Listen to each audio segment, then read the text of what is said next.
కళ్యాణం వైభోగం ఆనందరాగాల శుభయోగం. కళ్యాణం వైభోగం ఆనందరాగాల శుభయోగం.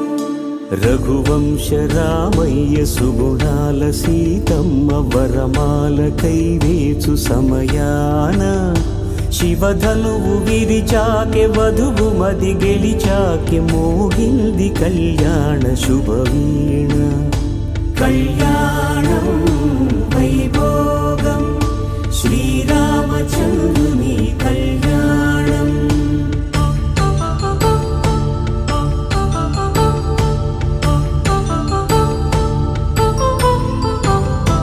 అపరంజి తరుణి అందాల రమణి వినగానే కృష్ణయ్య లీలామృతం. గుడి దాటి కదిలింది తన వెంట నడిచింది గెలిచింది రుక్మిణి ప్రేమాయణం. కళ్యాణ